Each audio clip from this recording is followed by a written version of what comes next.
Beyond Hanwell is a first-person open-world horror game where you explore Westminster, in the sequel to Welcome to Hanwell, exploring the world outside the anomalous town. The game is available on Steam, PlayStation 5, and Xbox Series consoles.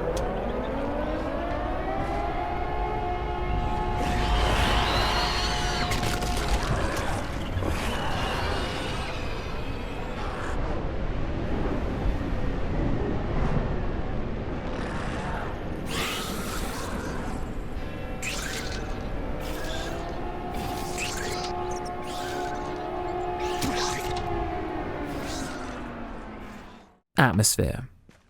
Beyond Hanwell's open world is impressive in size and detail.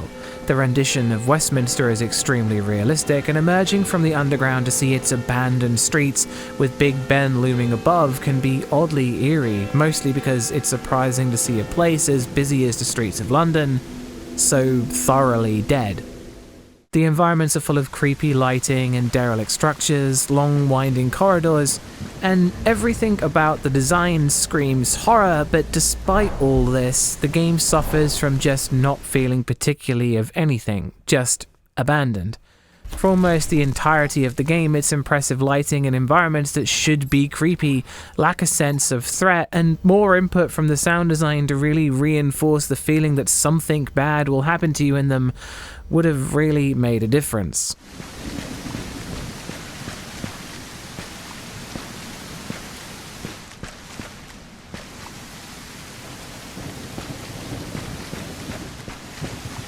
The game's atmosphere just never amounts to feeling more than a little eerie for the most part, the hospital being the only exception, where this ominous sense of being watched really takes over, along with the subtle things of the environmental storytelling that allude to a greater danger, which was really what every other environment needed. The amount of weapons and firepower at your fingertips also removes a lot of the fear from the roaming enemies, since you can dispatch things effortlessly with the various melee combos and ranged weapons. The enemies themselves all feel a little haphazardly placed in the environments, and as a result there's no feeling of anticipation to the combat. After only a few encounters, it's almost a certainty that enemies are going to be in the area, and they aren't going to pose much of a threat.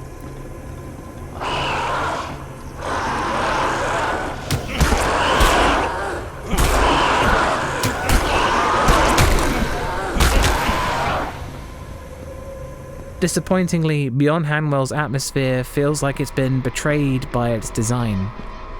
That's no Harry Mason's.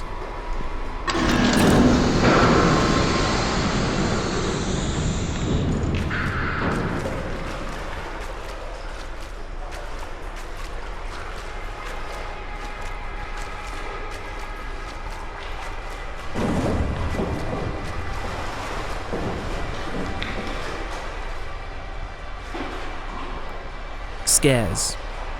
The game's scares come mostly from scripted events and combat encounters, or at least it seems like they were supposed to. The lack of atmosphere makes the scripted events feel a little limp, and sometimes the jump scares can work regardless, but this leaves them feeling a bit cheap.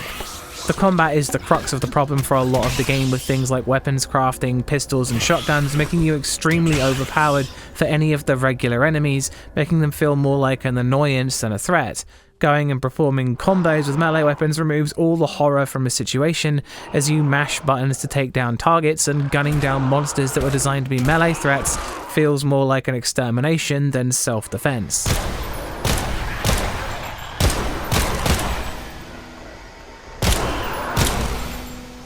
The game does try to make up for this by including boss battles, but this really just makes having these overpowered weapons a requirement, since the game's bosses can be extremely tanky.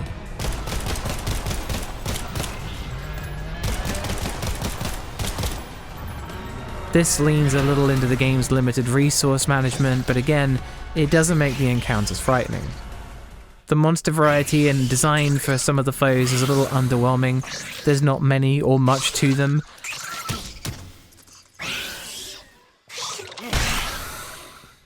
Though some of the bosses can be impressive, dealing with them isn't always as much fun.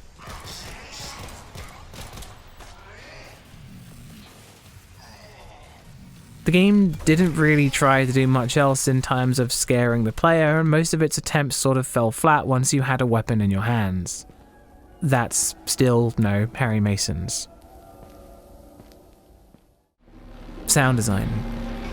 The soundtrack is largely absent, and whilst there are some creepy pieces that play at very specific parts, it would have been more beneficial to the atmosphere for these to play more often to give more apprehension to the environments.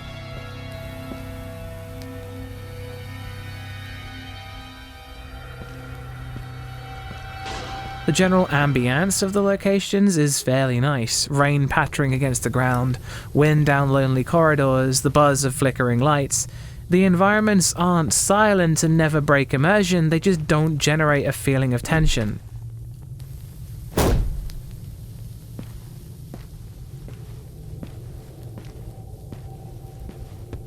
There are a lot of sound effects that range from very realistic to just working well enough, and a small minority of them feel a little limp in some situations. The character grunting and the rigidness of some of the animations in the game lead to a bit of a disconnect. But otherwise the game's sound effects are immaculate. Do not fear the emptiness of our theatre, my companions. Each empty seat is a canvas for imagination. The voice acting, especially for the theatre's owner, was fittingly dramatic, and there were a lot of fairly good performances in amongst the cast. Overall, the game's sound design was really quite impressive with only a few minor problems. That's one Harry Mason.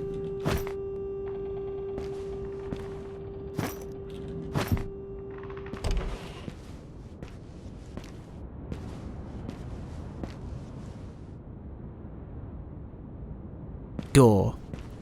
There's a lot of blood in the game, from the various trails and pools in the environment to the explosions of it when you fire a gun at an enemy.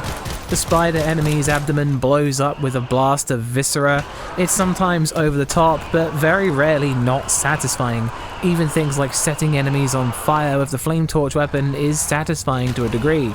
The game's gore feels more fun than harrowing, but it's hard to deny yourself that pleasure. That's two Harry Masons.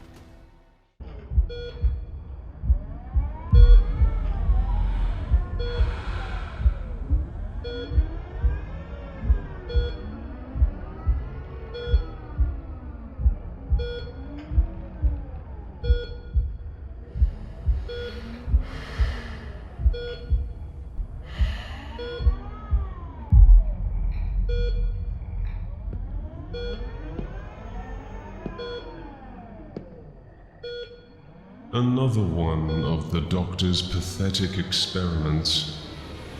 Interesting. Story.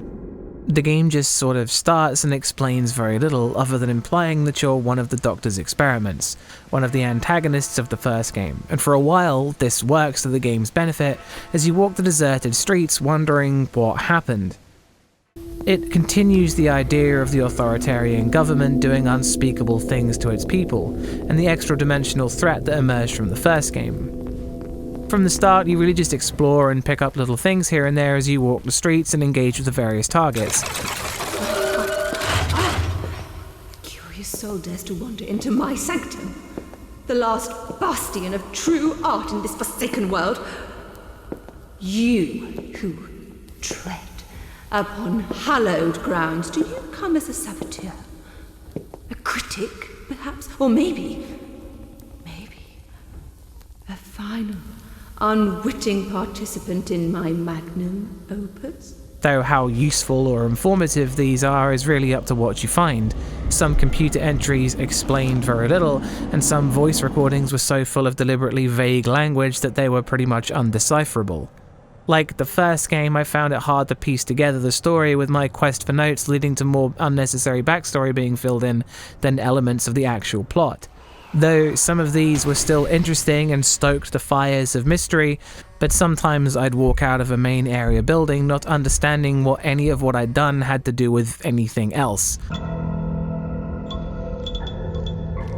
Like the first game, it's very possible to just not notice an essential diary entry or note and miss out on chunks of context for the various parts of the game. But there is a lot in there, even if you don't get the whole picture. There's something dark and murky lurking below, waiting for you to discover it. Making the final score 3 out of 5 Harry Masons.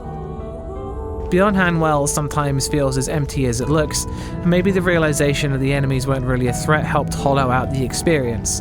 Graphically it's very impressive, and looking up at the place I've been to was endearing. The horror elements, however, of the game really felt a bit shallow. Again, I'd like to remind you the whole thing is down to my opinion in horror games. If you don't share this opinion, then that's cool, I get it. I'd like to point out that whilst I felt right at home at Westminster, I didn't get too comfy, and advise you don't either. There will be more horror reviews in the pipeline, and thanks for watching. Always go check out Bumps in the middle of the night. Peace.